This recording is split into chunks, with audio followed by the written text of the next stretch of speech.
เจ้าก่อนเฮาที่จะไปเบิ่งเหตุผลว่าเป็นหยังค่าไฟฟ้าคือว่าแพงแท้มันเป็นญ้อนหยังกันแท้เฮามาเบิ่งคลิปนี้ก่อนเจ้าท่านผู้ชมเป็นคลิปผู้ที่เดือดร้อนผู้ที่ส้มใช้ไฟฟ้าได้มีความเดือดร้อนในการจ่ายค่ากระแสไฟฟ้าที่ผู้เกี่ยวบอกว่ามันแพงขึ้นและนอกจากนั้นก็ยังมีหลายๆคนน่ะที่เว้านำเสียงเดียวกันว่าค่าไฟฟ้าอิหยังคือว่าแพงผิดปกติเอาแท้เอาว่าแท้ขึ้นก็ขึ้นเป็นทบ กายทบก็มีบางคนก็ตกอกตกใจเอาแท้ว่าเกี่ยวกับเรื่องค่าไฟฟ้าแน่นอนจ้ะท่านผู้ชมมันก็สร้างความเดือดร้อนให้กับหลายๆคนนั่นแหละในการที่ต้องจ่ายค่าไฟฟ้าที่แพงขึ้นในขณะที่รายได้ยังคงที่โดยผู้ที่ออกมาโพสต์ในครั้งนี้ก็เรียกร้องขอความให้กวดสอบเบิ่งคืนเกี่ยวกับค่าไฟฟ้าว่าเป็นหยังมันถึงแพงแท้อย่าขู่ต้นปลายสาเหตุเพิ่นบอกภาคส่วนที่เกี่ยวข้องดอกแก้ว แล้วก็ได้ออกมาเว้าว่าเพื่อนของผู้เกี่ยวแม่นว่าได้เสียค่าไฟฟ้านั้น3,000,000ปลายกว่ากีบแล้วซัมบ่พอก็เคยแบบเอ๊ะใจอยู่เป็นหยังคือว่าแพงปานนี้แท้บัดนี้มาเบิ่งอีกเรือนหนึ่งทั้งที่ว่ามีคนอยู่เพียงแต่คนเดียวผัดว่าค่าไฟนี่ก็เสียตั้งเป็นล้านปลายนี่ก็เกิดขึ้นมาคำถามต่างๆนานาว่าด้วยเหตุใดคือว่ามันแพงแท้อยากให้ออกมาชี้แจงอยากให้หน่วยงานที่เกี่ยวข้องหรือทางภาครัฐบาลต่างๆได้แก้ไขเพื่อให้ประชาชนนี่ลดผ่อนในการใช้จ่ายค่ากระแสไฟฟ้าที่มันแพงเกินไปเอาเรามาเบิ่งเกี่ยวกับผู้นี้เนาะเราได้ออกมาโพสต์แล้วก็เรียกร้องถึงภาคส่วนที่เกี่ยวข้องให้ช่วยตรวจสอบและแก้ไขเราไปเบิ่งคลิปนี้นำกันต้องขอขอบใจนำเจ้าของคลิปนี้ด้วยสบายดีเมื่อทุกคน FC มื้อนี้แม่สิมาถามสิมาถามเนาะแม่โนมาขอถามเนี่ยเด้อตะกี้ก็บ่ได้เอะใจเนาะเป็นอย่างค่าไฟคือมาแพงโคตรแพงจะบ่ได้ใต้เทียนหรือว่าตะเกียงวะเบิ่งค่าไฟเดือนนี้3,898,309กีบเนาะคือว่าแพงแท้เนาะเดือนแล้วนี่3,42,652กีบแม้ว่ามันเป็นน้ำไส้แอร์บ่มันก็บ่แม่นเพราะว่าตอนนั้นมีคนมาเช่ามาอาศัยอยู่ห้องเช่าแม่โนเนาะก็หลายคนยังล้านป่ายอันนี้บ่ได้มีคนเช่าไม่หยังคือแพงผิดปกติแท้เช่าก็ยังว่าห้องเดียวเนาะอันนี้เฮือนบ่มีแอร์บ่มีคนอยู่เนาะมีแต่น้องชายมาเฝ้าเนาะพัดลมหน่วยเดียวแล้วก็ใต้เฮือนหลังน้อยเนาะไฟ3-4ดอกล้านป่าย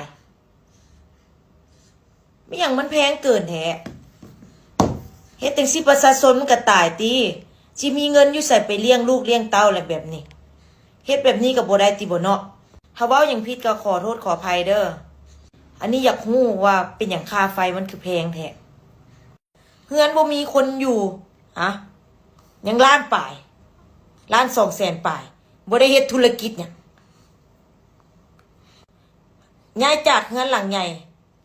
มาอยู่เฮือนหลังน้อยคิดว่าประหยัดเนาะว่าบ่ได้มีลูกมีเต้าอยู่คือตอนนั้นเนาะได้เป็นครอบครัวใหญ่มาอยู่นี้เป็นจังซี่ก็ตายแล้วประชาชนเนาะเห็นใจกันแน่แต่ละเดือนสิบ่ได้กินได้ยากหาเงินมาเสียแต่ค่าน้ำค่าไฟมันก็แพงเกินเฮ็ดหยังก็สู้ๆเฮ็ดเกินหลายข้ามเป็นครึ่งเห็นใจกันแน่ผู้บ่มีอยู่มีกินเด้เฮ็ดจังได๋เสียค่าไฟฟ้า2หลัง5ล้านปลายละเจ้ายังมากินบัดนี้เฮ็ดหยังก็สู้เฮ็ดโพดหลายเห็นว่าประชาชนบ่ปากบ่เว้ามันก็แพงเกินล้านปลายตอนนั้นยังว่าคนบักหลายอันนี้บ่มีคนมีแต่ครอบครัวแล้วก็คนมาเซาอยู่หั่นก็ยังว่าอยู่คนเดียวบางทีกับแฟนเรามาเนาะแต่กี้ยังอยู่กันบักหลายคนเป็น10ปลายคนยังล้านปลายอันนี้ไม่หยังบ่มีคนอยู่มีแต่ครอบครัวนี้กับอันผู้มาเซาเฮือนกับแฟนท่านมีหยังฮอด 3 ล้านปลายมันโพดแล้วเนาะโพดโพมันเฮ็ดปั่นคือว่าเฮาเฮ็ดห้านค่าห้านขายเฮ็ดปั่นเฮาเฮ็ดห้านบันเทิงมันก็โพดติบ่อันใดก็จะสุโพดจะสุโพหลายบริหารไฟฟ้าก็ได้สิบ่ได้ใต้เทียนหวะสิบ่ได้เอาเทียนมาใต้หวะสิบ่ได้เอาตะเกียงกันมาใต้สิบ่ได้เอากระบองเพชรบ่มาใต้บัดนี้บ่ต้องใช้แหละไฟฟ้านี่ให้มันมืดประเทศเลยบ่ต้องใช้อย่างซั่นน่ะเฮ็ดเดี๋ยวนี้มันบ่มันผิดปกติไดเพราะว่าหยังเป็นหยังจะว่าผิดปกติเฮือนอยู่เมืองน้อยบ่มีคนอยู่มีหยังค่าไฟคือล้านปลายส่งไปถามกับเจ้าเอ้าส่งไปถามแม่มีคนนั่นน้องใต้ไฟอันถ้าเราใต้กับมันก็บ่หลายปานนั้นไฟอะนะถ้าว่าหันบอดป้อมยามกับมีแต่ดอกไฟแต่3-4 ดอกเราใต้หั่นแล้วก็พัดลมหน่วยหนึ่งเรามานอนเฝ้าหั่นอยู่ตูบหั่นอันนี้มันแพงเกินโพดเฮ็ดจังซี่มันก็เกินได้สิบ่มีเงินเลี้ยงลูกแล้วเป็นแนวนี้นะเปอร์กับแพงนมกับแพงหาเงินมาซื้อนมซื้อเปอร์ให้ลูกนี่ก็พอแฮงละยังสิมาหาเงินมาเสียค่าไฟฟ้านี่เกินเนาะค่อยก็เอ๊ะใจว่าเอ้ามันค่อยใส่ไฟแนวใดบ่ก็ค่อยก็ใส่ปกติที่ค่อยก็บ่ได้เปิดที่ค่อยก็บ่ได้อยู่เนาะอันนี้มาก่อนค่อยสิมาไล่สดนี่เฮือนเมืองน้อยบ่มีคนอยู่เนาะเจ้านั่นแหละเจ้าท่านผู้ชมที่ว่ามีผู้ใช้ไฟฟ้าท่านหนึงเพิ่นได้ออกมาก็ได้เอามาฝากมาตอนแล้วก็พิจารณาไปนำกันว่าเป็นจังไดทั้งนี้เฮาก็บ่ฮู้ดอกว่าเป็นญ้อนสาเหตุอันใดแต่เฮามาเบิ่งข้อมูลย้อนกลับคืนเนาะเจ้าท่านผู้ชมโดยที่ว่าค่าไฟฟ้าแพงนี่ฤดูร้อนนี่ถือว่าความต้องการการใช้นี่ก็สูงแล้วก็ปัจจัยหลักแม่นกองประชุมรัฐบาลเพิ่นเองก็ได้อนุมัติให้ขึ้นราคาค่าไฟฟ้าเป็นระยะเวลา3 ปีและก็ทุกๆเดือนเริ่มต้นแต่ปี2025ถึงปี2029นี่แม่นเป็นการรายงานจากทางท่านสุริยรงค์สุนทราเพิ่นได้เปิดเผยให้ฮู้เนาะแม่นกองประชุมรัฐบาลได้อนุมัติให้ขึ้นราคาค่าไฟฟ้าเป็นระยะเวลา3 ปีและก็ทุกๆเดือนพร้อมอีกเนาะเจ้าเริ่มต้นตั้งแต่ปี2025จนมาฮอด2029จะมาเบิ่งเกี่ยวกับตารางนี่ถือว่าแสดงให้เห็นว่าค่าไฟฟ้าต่อกิโลวัตต์โมงนี่สำหรับผู้ที่ใช้ในกลุ่มต่างๆถือว่าแบ่งออกเป็นตามปริมาณการใช้ไฟฟ้าในแต่ละเดือนของปีนับตั้งแต่ปี2025จนถึงปี2029ปรับขึ้นใหม่มีการปรับขึ้นใหม่ในทุกๆปีตามแจ้งการของทางบริษัทไฟฟ้าลาวจะเฮามาเบิ่งเกี่ยวกับทางกลุ่มกลุ่มผู้ที่ว่าใช้ไฟฟ้าที่ว่าแบ่งออกเป็นนี่8กลุ่มก็คือความหมายก็คือผู้ที่ใช้ไฟฟ้านี่แบ่งออกเป็น8กลุ่ม1นี่ก็คือนับตั้งแต่0หา25กิโลวัตต์โมงกลุ่มที่1ส่วนกลุ่มที่2นี่เริ่มแต่26หา150กิโลวัตต์โมงส่วนกลุ่มผู้ที่3แม่นเริ่มแต่151หา300กิโลวัตต์โมงส่วนกลุ่มผู้ที่4เริ่มแต่301หา400กิโลวัตต์โมงกลุ่มผู้ที่5 401หา500กิโลวัตต์โมงกลุ่มที่6 501หา 1,000 กิโลวัตต์โมงกลุ่มผู้ที่7แม่น 1,000 กับ1หา 1,500 กิโลวัตต์โมงและกลุ่มที่8หลายกว่า 1,500 กิโลวัตต์โมงอันนี้ถือว่านอนอยู่ใน8กลุ่มที่แตกต่างกันเนาะเจ้า2 ราคาไฟฟ้ามีการปรับเปลี่ยนเพิ่มขึ้น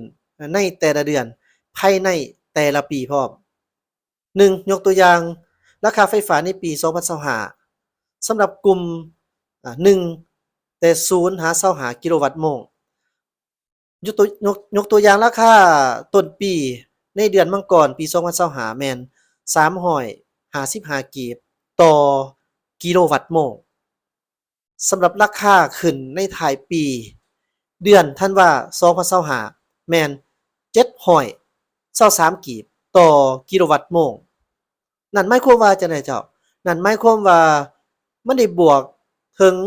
203.66% 2บัดนี้มาเบิ่งกลุ่ม3เนาะกลุ่มที่3บัดนี้นะ151หา300กิโลวัตต์โมงราคาในต้นปีเดือนมังกร2025ก็คือเดือนที่ผ่านมาแม่นตกอยู่ที่815กีบเนาะ815กีบต่อกิโลวัตต์โมงบัดนี้เฮามาเบิ่งราคาขึ้นในท้ายปีเดือนธันวาปี2025แม่น1,300กับ5กีบต่อกิโลวัตต์โมงหมายความว่าจั่งใดหมายความว่ามันบวกเพิ่มขึ้นอีกเป็น162.11%หรือคูณเพิ่มขึ้นแม่น1.62นี่อันนี้ถือว่าเป็นเหตุผลที่ว่าเป็นหยังค่าไฟฟ้าจึงขึ้นเฮามาเบิ่งนี่ตารางนำกันเลยนี่เฮาไปเทียบใส่โลดเนาะว่า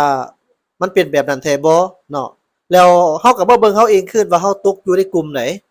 นับตั้งแต่กลุ่มที่1จนมาฮอดกลุ่มที่8นั่นเฮานอนอยู่ในกลุ่มไหนถ้าหากว่ากลุ่มที่1ก็คือนับแต่0จนฮอด25กิโลวัตต์โมงราคาก็จะตามนั้นมันจะมีแต่ละเดือนให้อีกท่านผู้ชมสังเกตมันจะมีแต่ละเดือนให้พร้อม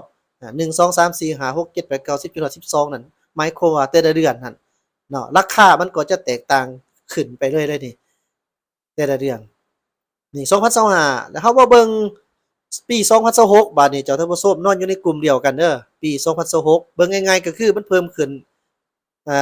เบิ่งง่ายๆนี่ยกตัวอย่าง0นับตั้งแต่ผู้ชมใส่ผู้ที่1 0หา25กิโลวัตต์โมงหากลุ่มสุดท้ายมันต่างกันแม่นบ่เจ้าท่านผู้ชมแต่เฮายกตัวอย่างว่ากลุ่มที่ใส่แต่0หา25กิโลวัตต์โมงนี่ซะจากเดือนจากปี2025เดือน1แม่นบ่มีเพียงแต่355กีบนี่ในการสวมใส่หั่นนะต่อกิโลวัตต์โมงเนาะมาเบิ่งปี2026บัดนี้ว่าเฮาสิจ่ายเท่าใด739เนาะ739อาเพิ่มขึ้นเท่าไรนี่บ่แม่นน้อยเด้อเจ้าท่านผู้ชมแม่นบ่สังเกตเบิ่งดีๆแม่นบ่มันเพิ่มขึ้นก็ถือว่าใกล้ทบครึ่งไปอีก379กีบต่อกิโลวัตต์โมงมาเบิ่งปี2027 870กีบต่อกิโลวัตต์โมงเอ้าเป็นไผใส่หลายปานใดก็คูณขึ้นตืมเนาะฉะนั้นเป็นไผใส่ไฟหลายนี่ก็ยังคงแบบว่าคือเก่าอยู่เจ้าเนาะตอนนี้เฮาอยู่เดือนพฤษภาแม่นบ่เดือน5สำหรับผู้ที่สวมใส่0หา25กิโลวัตต์โมงนี่ตกอยู่ที่663กีบต่อกิโลวัตต์โมงคำว่าคูณเอาแล้วบัดนี้สมมุติว่าเฮาเป็นผู้สวมใส่อยู่ในอันดับที่5ท่านผู้ชมก็มาคูณจำนวนดูแลใส่แฮ่งเพิ่มขึ้นกว่าเท่านั้นนี่ฮอดปี2029เนาะเพิ่มขึ้นเป็นตลาดระยะเลยเอาง่ายๆก็คือจากผู้ที่สวมใส่อ่า870กีบ891กีบในปี2028แล้วก็911กีบในปี2029อันนี้แม่นผู้ที่สวมใส่ลำดับ1เลยนี่เนาะเอาท่านผู้ชมไปเบิ่งคืนตารางนี่แหละเหตุผลว่าเป็นหยังอ้าวค่าไฟมันคือแพงโพดแพงโพยแท้มันคือว่าขึ้นพิลึกพิโลแท้แม่นเพิ่นคูณเอาตามนี้เลยเฮามาเบิ่งนี่ไปนำกันนี่ล่ะเอ้าผิดพลาดว่ากันได้เบิ่งตามตัวจริงเฮาก็มาเบิ่งตามตารางเฮาก็เห็นนำกันน่ะว่าการคิดไรของเพิ่นเป็นแบบนี้แล้วฉะนั้นฝากถึงผู้ที่ว่ายังตกใจก็ตกใจแท้แหล้วเนาะผู้เว้านี่ก็ตกใจคือกันแล้วมันขึ้นมันขึ้นแท้ขึ้นว่าน่ะบัดนี้เฮามาเบิ่งว่าค่าครองชีพเฮาเงินเฮาได้น้อยหลายเพียงใดในแต่ละเดือนโอ๊ยอันตรายอยู่เดะเนาะอืมเฮ็ดจั่งใดล่ะเนาะเฮาสวมใช้ไฟฟ้าเพิ่นน่ะเด้คันว่าสิใช้มีแต่ประหยัดเอาหั่นแหละเนาะจั่งใดเฮาก็ปราศจากบ่ได้แหละเกี่ยวกับน้ำกับไฟฟ้า เฮาเป็นคนในเมืองเฮาอยู่ในตัวเมืองอยู่นอกก็สิเป็นอีกแบบหนึ่งอยู่เขตนอกแต่ว่าเขตนอกคุมื้อก็ใช้ไฟฟ้าเบิดล่ะมันก็เว้าเรื่องว่าเฮ็ดธุรกิจหยังแหน่หรือว่าคันว่าส้มไส้ธรรมดาแท้ๆนี่อยู่นอกเพิ่นนอนไว้นี่ก็สิไคร้อยู่นี่บ่มีแอร์บ่มีหยังนี่เนาะเอาแอร์ธรรมชาตินี่ดีเอาไปเอามาสิหาความสุขใส่ได้เท่ากับความสุขอยู่เขตที่ว่าใช้ชีวิตแบบพอเพียง แต่ว่าอย่าลืมเด้อล่ะถ้าหากว่าบ่มีบ่อนทำมาหากินก็ยากคือเก่าหั้นน่ะเจ้าท่านผู้ชมเป็นกำลังใจให้หมดซุผู้ซุคนผิดพลาดประการใดขออภัยสบายดีเจ้า